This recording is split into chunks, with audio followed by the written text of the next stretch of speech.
There was a swamp southeast of Saigon, so hostile that American Navy SEALs began buying women's pantyhose and Levi's 501 jeans out of their own pockets, because the uniform the Navy issued them could not survive it. On August 19, 1966, a 27-year-old radarman from Gilmer, Texas, walked into that swamp on point, in standard issue, 6 weeks after he stepped off the plane. The Vietnamese called the place Rung Sat. The Americans translated it, Forest of Assassins. His fire team was hunting 2 camouflage sampans on the Dinh Ba River, 13 miles southeast of Na Bay. According to the men who were there, the gunships that were supposed to be covering them had already turned back, not fully fueled. He came to a clearing in the jungle growth, held up his hand to stop the patrol, and stepped into the opening alone to look. He was standing in the middle of a Viet Cong kill zone. 6 of his teammates were walking into it behind him. What he did in the next 2 seconds is written into his Silver Star citation. What he said in the last 500 yards is written nowhere except in the memory of the men who carried him, and his own son would not hear it for almost 50 years. This is Echoes of Valor X. Today, the documented story of Petty Officer Billy Wayne Machen, SEAL Team 1, Detachment Golf.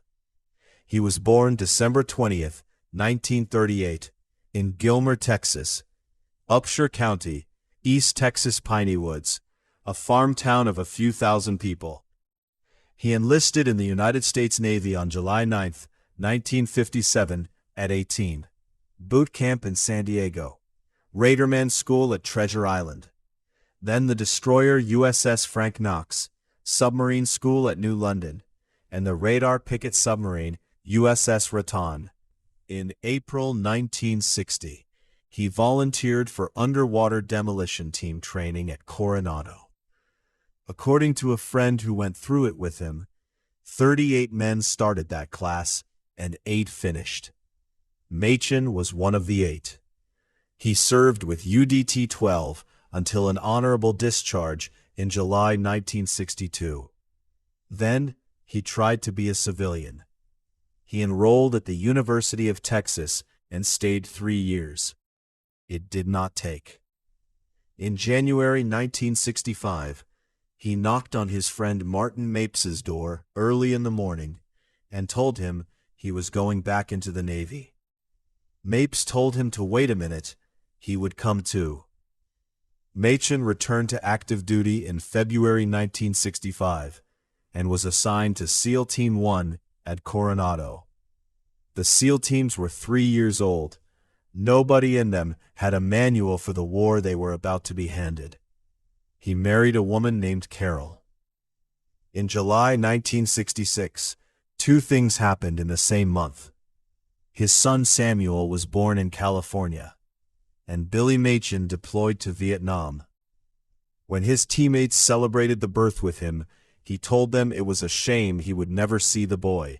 The Rung Sat Special Zone sat between Saigon and the sea, roughly 400 square kilometers of tidal rivers, mangrove, and mud flats, and a Viet Cong base area for most of the war. It was not the terrain American equipment had been designed and tested for. Jungle fatigues had large, bellowed cargo pockets on both thighs. In tidal swamp, those pockets filled with water and mud and did not drain, adding pounds to every step.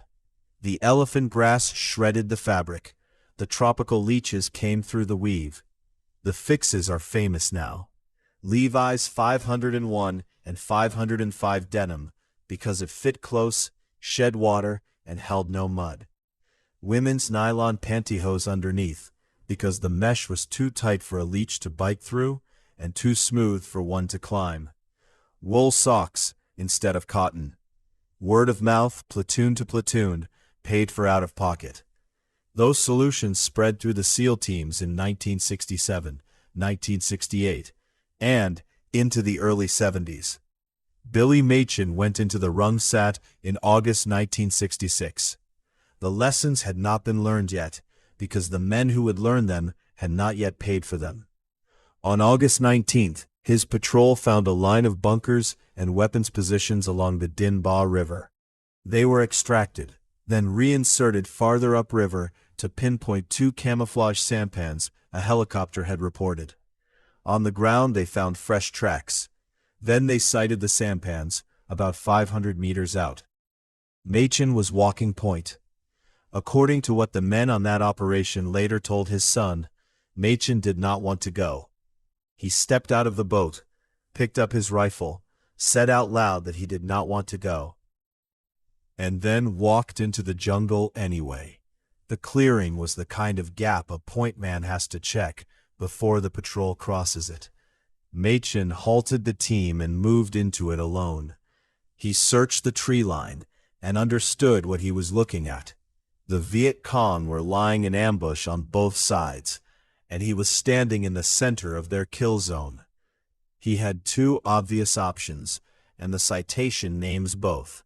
He could take cover, which the official language calls futile, or he could retrace his steps, which would have walked the enemy's aim onto 6 men who had no idea they were about to be inside the trap. He raised his weapon and opened fire on the enemy positions. He sprang the ambush himself, early, deliberately from the worst possible ground, as the only American standing in the open. Automatic weapons opened up from both banks of the river, and behind him, exactly as he intended, 6 SEALs hit the ground with warning instead of surprise. They found cover. They formed a hasty defensive perimeter. They suppressed the fire. The citation records the result in one word: unharmed. Every man but the one in the clearing came out of it. Machen was struck by the initial fusillade. Here's where it gets strange. A SEAL named Roger Mosconi came forward through that fire, picked him up, and carried him 500 yards. Nick Bensuel took his share of the weight after that. And in the telling that has been passed down inside the SEAL teams ever since, one of the men carrying him said something out loud on that walk, that he would never leave a teammate behind, alive or otherwise. That sentence, spoken over one man in a mangrove swamp in August 1966, is credited by SEALs themselves as the origin of a rule now recited across the entire United States military. He was still alive for those 500 yards. He used them. Its last message was 7 words, and it was not about himself. Tell Carol to kiss the baby. The baby was Samuel, 1 month old, in California, in a house Billy Machen had left before he met him. He was 27 years old. He had been in Vietnam 6 weeks. He was the first Navy SEAL lost in that war. The Navy promoted him posthumously to Petty Officer First Class and awarded him the Silver Star. The citation is worth hearing in the Navy's own words, because it is unusually direct about what the choice was. Spotting an enemy ambush, he chose to expose himself to hostile fire by firing his weapon on the enemy positions, rather than retracing his steps and thereby compromising his team members' positions. By this courageous action, he enabled his comrades to seek cover, form a hasty defensive perimeter, and escape unharmed. His name is on panel 10E, line 19, of the Vietnam Veterans Memorial in Washington. He was brought home to East Texas and laid to rest in Willow Oak Cemetery in Gilmer, a few miles from the land he grew up on. The pantyhose, the denim, the wool socks, all of it came afterward, bought by men who had learned exactly what that swamp did to people.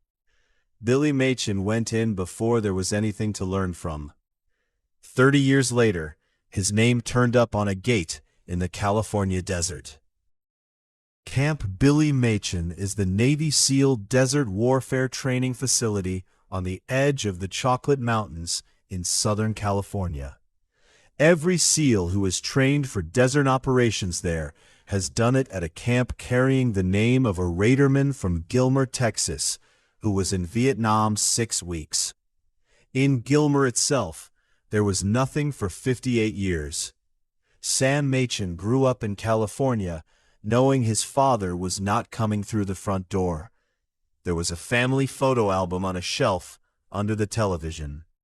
There were Navy SEALs he called Uncle. None of them told him the whole story. Around 10 years ago, Nick Benshawwell, one of the men on that operation, finally sat down with Sam and laid out the whole of August 19, 1966. Later, at a SEAL reunion, Sam met Ron Bell, the officer in charge that day, and learned about the 500 yards. On October 17, 2024, 58 years later, Camp Billy Machen Memorial Park was dedicated on the old family homestead on Machen Lane, on the land where he grew up. 6 oak trees for the 6 days of Hell Week, 3 of them set in a triangle for the SEAL trident. The center tree stands for the tip of the trident and for the man who walked point. He held up his hand, stepped into the clearing alone, and bought 6 men the 2 seconds they needed. America still stands because of men like this. Subscribe so these men are never forgotten.